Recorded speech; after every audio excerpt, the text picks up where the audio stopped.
Hi everyone, and welcome to Bluebeam Revu.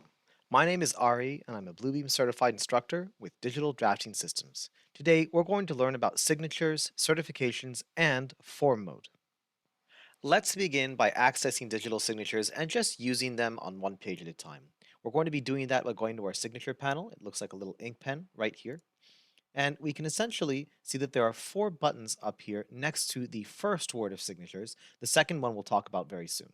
So the first option is sign document, and I discourage anybody from really using this too often. It is a fast way to create a signature field and sign immediately after, but it doesn't teach you how to delete signature fields and how to basically create more of them and modify them with the add signature field button, for example. So I'm going to use sign document and show you guys what I'm referring to. So I'm just going to make a signature field. You can see that my cursor is now a plus sign right here. So let's pretend that I wanted to sign in this stamp section right here. I'm just going to place a nice box taking up most of the space right around there, for example. And then I'm going to let go. Immediately after doing so, I'm in the signature dialog, and I can begin to customize my settings and then sign whenever I'm ready by clicking on OK. Now, before I get into that, I'm just going to pretend that I need to modify the signature field or even delete it. So if I click on cancel here, the signature field is now light blue. This means that if I basically click on it, I can sign again. And if I right click on top of it, it basically goes transparent and it just shows its dotted line and the little red symbol right here. And right clicking does nothing. So nothing is happening when I right click on the signature. So this is a bit strange. How do I delete the signature? There are a few ways. With Review Complete and Review Extreme for Review 20 and prior versions, we can access what's called the Forms tab. If you don't have it turned on, you can right-click next to your side panels and then mouse over Show, and you'll see that Forms is an option right here. So in the Forms tab, I can see any form fields that I've created, including signature fields themselves. So I believe that signature 3 happens to be this one. When I select it, now it turns dark blue and it shows me yellow grips surrounding the signature field. This means that now I can right-click on the signature field, and I can not only delete it, but I can also copy it, cut it, and paste it. And with Review Complete, this is basically the best way and the fastest way to do this by using this Forms panel. Now, the Forms panel will not be available for Review Core and Basics, which is similar to Review CAD and Review Standard for previous versions. So the only thing we can really do in this case is go to our Signatures panel. Let's press the Escape key to simulate what it's like to just use the Sign Document option. And then we can click on Add Signature Field, and this allows us to essentially create another signature field. When we access this button, the signature fields go from light blue to dark blue. Now we've activated form mode once again. This allows us to modify signature fields, and there's a little strange nuance that happens sometimes. When we try to create a form field and we select an existing one while doing so, you'll notice that after I clicked on this signature field, sometimes those grips will appear and disappear very quickly, and it just shows a dotted line around the signature field. This is a bit odd behavior, and so the only way to really fix this is to press escape once. And sometimes what that does is it cancels out of creating a form field and still leaves us in form mode. In this case, it didn't. So I'm just going to pretend to make one. I'm going to immediately right click on top of this one, and I can essentially delete it just like this. So basically, if I wanted to modify the grips, it would be a little bit difficult. I would need to use form mode, and I believe that using the Forms tab and then accessing form mode this way is a lot faster and more efficient. So I'm going to press escape and just show you guys if I click on any of my form fields, such as this signature one right here, then they all turn dark blue and this one gets grips around it. So to get those actual grips to remain and to be able to modify it, you will need the Forms tab. It'll be a lot harder to use the signatures functions right here. So that's essentially how we can create signatures. And like I mentioned, using add signature field is a lot more flexible because once we're done making our signature field, all we have to do is just press the escape key, and then we can click on it with a left click and sign afterwards. So you could use the first option, or you can use the second one as well. The third option is for certifying a document. If we actually click on this, there's nothing to create on the document. There's no visual indicator that something is certified if you just use certified document. And what this means is that the certification options are now available to us. Under signature type, we can only choose document certification. And we have three options. We can allow no changes to be made to the document after it's certified. we can allow other people to fill in forms and to sign existing digital signature fields. They can't create their own form fields. And we could allow people to create markups, fill in forms, and digitally sign existing digital signature fields. This third option does not allow people to create signature fields. So if you want to use document certification, all signature fields need to be created ahead of time for everybody that's going to be signing the document if you're expecting more than one person to do so. If only one person is supposed to sign the document, then document certification adds an extra layer of security, which we're going to go over near the end of this tutorial and cover whether or not it's important to do that or not. Regardless, the document certification option is just a background indication, and it's only going to change our security settings. So if we go to Document and then select Security, we can see that currently our security settings are set to allowed, but after using document certification, many of these will be restricted. So we're going to test that out pretty soon. And then the last option that we have in the signatures panel is validate signatures, which we're going to be using last. It's going to allow us to refresh our signatures and check and see if they are valid, of course. So we have our field here. Now we can sign a document. And if we click on the field, you'll notice that we now have similar options to document certification, but we now also have this optional section and the appearance section down here. And so under signature type, I could leave it a digital signature. I could include document certification with the signature. This includes both the visual indicator and the background process for document certification. And those three options are once again available to us. Now, a lot of our clients want to secure their files, and they're very worried that people could change their files or do anything that isn't intended after the files are being signed. And what we learned is that by using digital signature and using an option that is available after a change is made to a document after it's signed, it's this option is going to be really, really great. And I'm going to save it for a little bit later. It'll be a bit of a surprise for the tutorial, but that option is really, really amazing. So we're going to get into that a little bit later. For now, let's sign this single document right now. Let's look at more settings here in the signature dialog. We have the optional section here that essentially allows us to type in some custom text, and we could use the reason, location, and contact info section to type anything.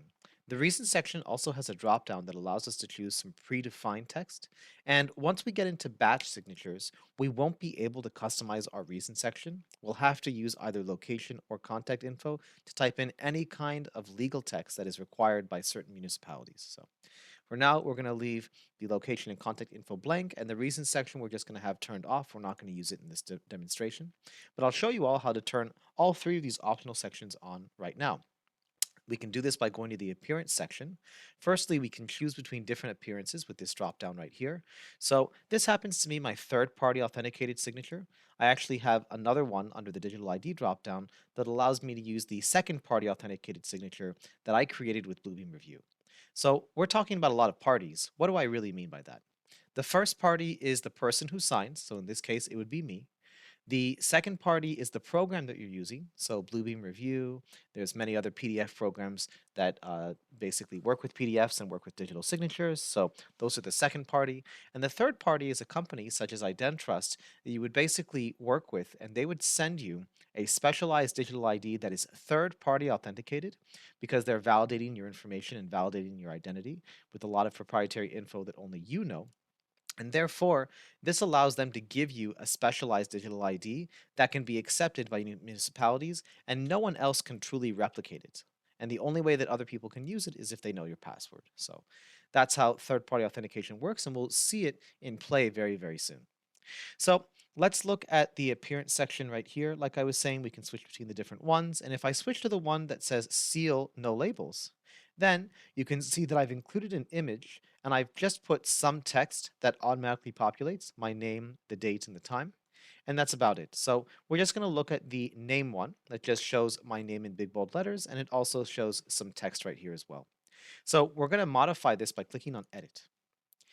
Now what we can do is we can start from the bottom, and now we're here, of course, and we can look at the logo section. The logo is typically turned on by default when we're using digital signatures, and this showcases Bluebeam's logo right here. So if you don't want to have that in the background of your signature, you can simply turn it off right here.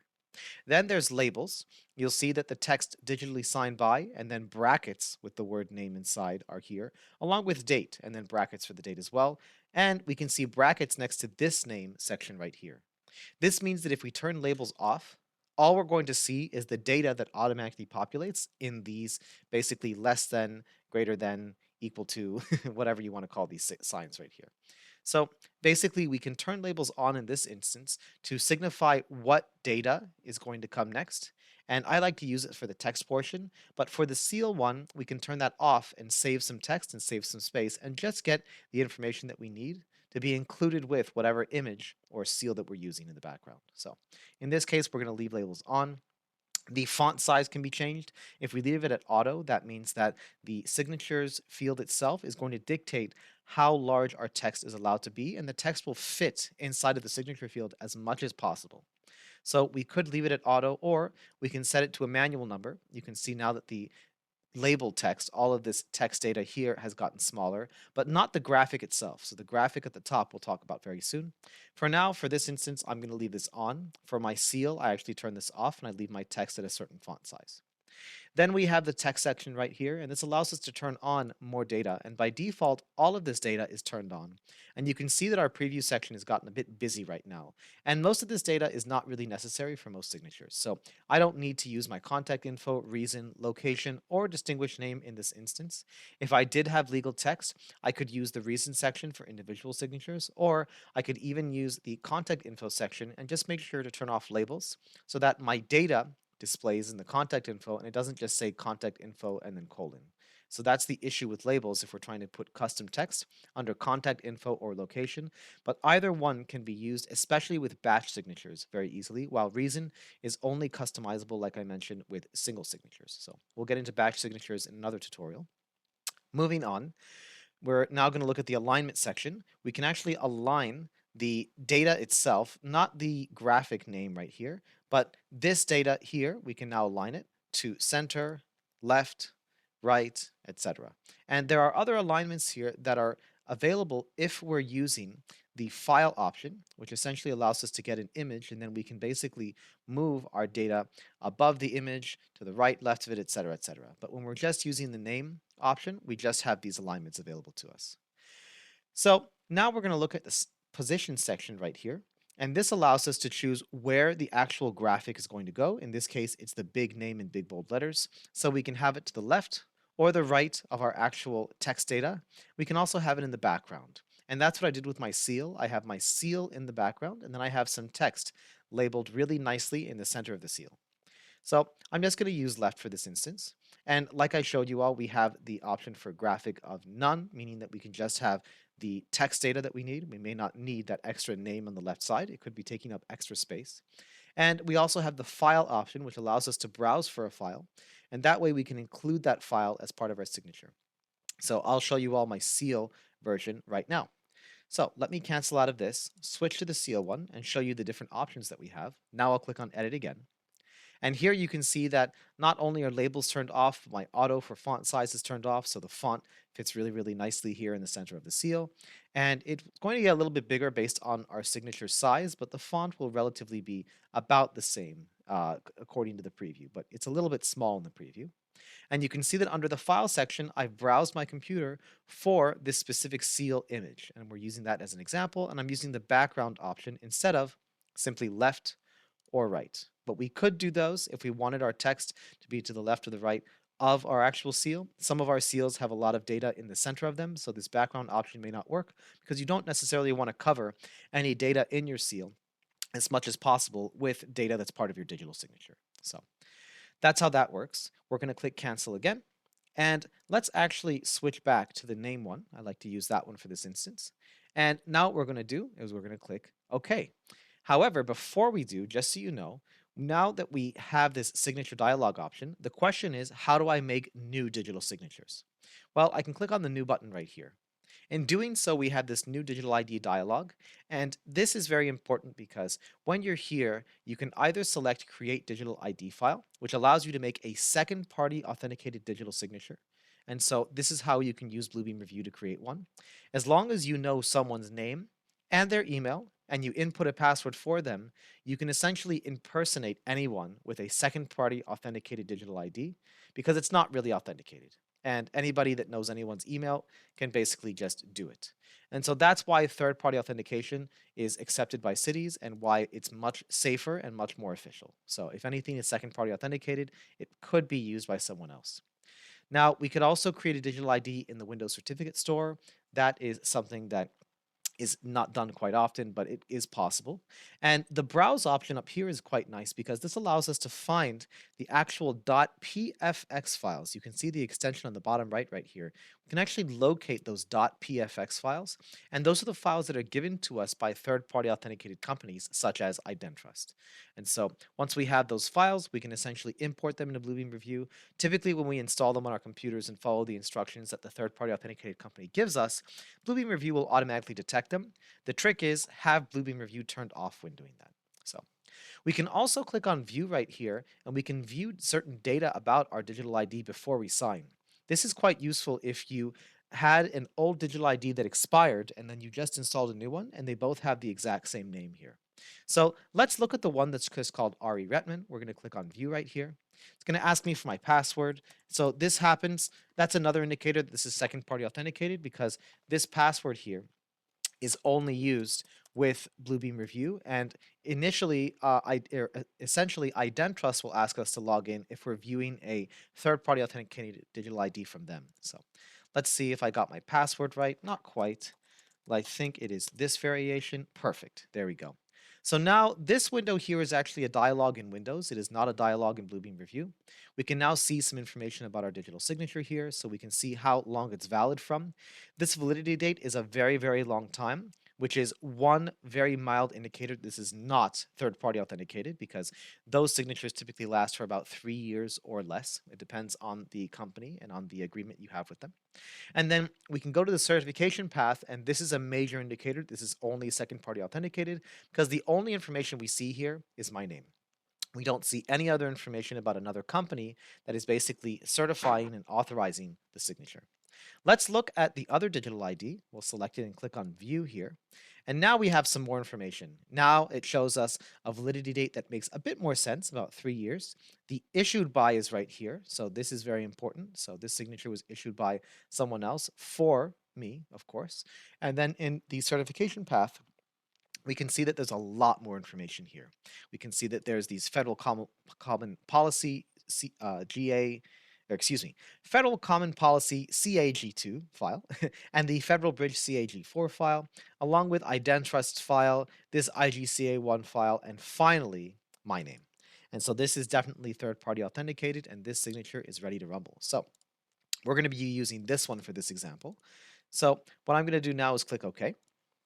Now, the program is going to ask me to rename my file. I could keep the file the same name, but if I saved it in the same folder, it's going to overwrite my existing file and I will lose my working file. I could gain it back by clearing a signature, but that clear signature option is not always available. So we're going to get into that right now.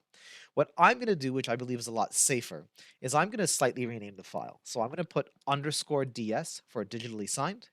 And what I'll do is I'll just actually type in third DS. That way now this one is third party authenticated while I have another one that is only second party authenticated. So this one is unique. So now I'm going to click save. Now we're going to wait for the program to load. And you'll notice in a very subtle way that in my taskbar here, I have this little dialog that is trying to get my attention. This is a Windows security thing. This is IdenTrust asking me for my password. So let's see if I got the password correct. Looks like I did not. No, let me try another password because I think that this one is quite special. So let me see if it is this one. I have a few variations. Perfect, it was that one. Excellent. All right, so here is our signature. It looks just like regular text right now, but if we click anywhere near this text, we'll see that now our signature has that same box around it. So this is our signature here. And now in the signatures panel, the second word of signatures does show that there's a signature below it. Just make sure that the arrow to the left of signatures is actually facing down and not to the right, because if it's facing to the right, it hides all the data, and when it's facing down, it collapses and shows everything. We can also collapse more data by clicking on the plus sign next to the signature right here. And we can even click on the plus sign next to authority as well. This is how you can check and see if a signature is third-party authenticated just by looking at this data right here. The signature is valid. Just in case, I can also click on validate signatures. This is what I was talking about earlier about refreshing the signature. So I can click on that. And a little percentage appeared and disappeared very quickly. Authority hid itself, not a problem. We'll just expand it again. And it looks like everything's great. There are no changes made so far to this drawing. Now, what if a change was made? Well, I'm going to simulate that now by drawing a line, and then we're going to see what happens. Right now, the color for the signature has changed from green to yellow.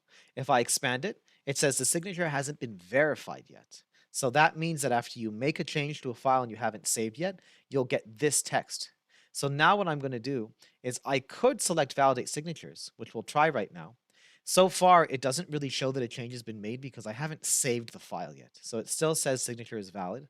Now I'm going to save the file. And now it does show that green symbol, but it has an exclamation mark instead of a check. And when I expand it, it says the signature is valid, but now it shows more text. The document has been updated since signed. And so this is very important to know. How do we know what's been updated? What if someone else updated the file? Well, there are only a few things that can happen. Firstly, people can create markups. So you can go to tools and markup. They can also create measurements. That is possible, and the line tool that I use is an example of a markup. However, people cannot use the edit PDF content options. Typically, when we go to edit and PDF content, these options are not available. And if you try to use them, let's see if it actually works this time. I believe that Bluebeam Revu is going to give us a bit of an error. So it basically says one or more selected things or options contains digital signatures. Continuing this process will clear the signatures. Do you wish to continue? So if you say yes, the signature is cleared and basically is gone from the signature panel. So I'm going to say cancel. I'm going to pretend that I didn't do anything. Let's see if it still is fine. So it looks like even attempting to do so, now it says the signature is invalid, the document's been altered. So if anybody tries to use the PDF content options here, including cut, erase, and editing text, they will not really be able to without ruining your signature. So the signature is kind of ruined, but either way, whether or not I made a markup or whether I tried to use edit PDF content options, now I get to tell you guys about that little surprise option. We now have new text that appears down here in its own special section. Click to view this version. This is the security feature that allows us to bypass using certified document or document certification. So we don't really need to include document certification. We can allow other people to create signature fields after us and have flexibility, while also ensuring that our file is secure. What do I mean by that? Well, we can always click to view this version, which I'm going to do right now, and a new file now opens at the top of my screen. Then I can look at the plus sign next to this file, and it does say the signature is valid. The document was updated. I still have click to view this version again, which is interesting. And that's because when I went to try and edit the document with the edit PDF content options, I basically made a third version of the signed document that wasn't valid. Now in this version, notice that these options are grayed out completely, so I cannot even use them to begin with. Now, what if I click to view this version one more time for this second iteration? Now we're back to the original document. The line that I created is gone. It does say the signature is valid, and this is the official version of this document. That means that signed documents, they increase in size for a reason, because they contain the official signed document without changes made to it, always and forever. And that's where that click to view this version comes into place and can guarantee that our official document without changes is available to us. And so this document I could now share with people. Obviously, I can just give them the invalid one, but the proper thing to do is to just give someone your file, make sure that you don't make changes to it, and then let them run wild with it and see what they do. And obviously, they won't really be able to do much because you can always click to view this version to see your official version of the signed file. And that's essentially how that works. Let's try to clear our digital signature. So we can zoom in on it, select it, and then right click. And we have the option to clear, and we do have the option to validate as well. Properties is similar to viewing a signature, so it's going to show us those same properties that we saw earlier. So we can clear a signature, and this will allow our document to become a working document once again. For example, if we go to document and security, we can now see that security has not necessarily changed here, but there are some things that this document may not allow, and especially when we go into the click to view this version portions, then the security will actually be different. Let's go to document here, and you can even see that security cannot even be accessed in this version. If we go to the last iteration, document and security is still not available. So that's very, very important. So now we're going to right click and clear this. Now the signature is gone, and as a result, we can now make new ones, and that's it. That is basically how you can very quickly clear a signature. Let's look at document certification now, and let's include it with our signature. Because of course, we could just include it separately, like we talked about earlier, but the same process is used when we include it with the signature. So now we're just going to click on our signature field. We're going to choose document certification, and this time we're going to allow just filling in forms and digital signatures. We're not going to allow for markups because it's typically we're typically using document certification in order to avoid this. So we're going to use that. Now we're just going to click OK. We'll sign our file, ds underscore cert, certified actually. We'll just write that. Excellent. And now we're going to save. Now I'm assuming that we have an issue. There we go. Object reference not set to an instance of an object. And this error I've seen in the past. And so we're going to click OK and see what happens. Now, it looks like it says the signature hasn't been verified yet in the signature panel. And now you'll see that there's a certification portion and a signatures portion right here. So the signature portion seems to be okay. We're going to validate the signatures. And now the icon under certification is changed, and now it shows the piece of paper with the little blue icon saying that the document is certified, firstly, and it does forcibly show information that we're not trying to show visually. So the reason, location, and contact info will be visible here, including an email as well. But in the signature portion, this part is basically very similar to just using a regular digital signature. Now we have document certification included. You'll notice that we cannot create signature fields anymore. So signed document and add signature field are not allowed. Document certification can only happen if it's the first signature or the first certification action on a file. So you cannot certify more than once. And after certification, basically certification controls the security features. So whether or not you're allowed to sign other signature fields is going to be a situation according to your document certification settings. Now let's go to document and security. Security is available. And now we can see that quite a few things here are restricted. So we are allowed to print, but we cannot do things like change the document, assemble the document, which basically means to add or remove pages to it. And adding markups is restricted. It could be allowed if we do allow for markups. So that's where that setting can change the situation. So just going to cancel out of this. Now we know exactly how this works. Let's see what happens if we try to sign subsequently. So we have existing signature fields that we can use for that. And you can see that the only signature type that's allowed is digital signature. So document certification is currently not allowed anymore. It can only be done once, and it must be the first thing that's done. So if I signed a file with a regular signature, document certification would also not be available afterwards. So it needs to be done as the first thing. And so that's essentially how document certification works and how individual signatures can be placed on our drawings. Thank you very much for watching our tutorial on signatures, certifications, and form mode in Bluebeam Revu. Once again, my name is Ari, and I'm with Digital Drafting Systems. Hope you have a great rest of your day.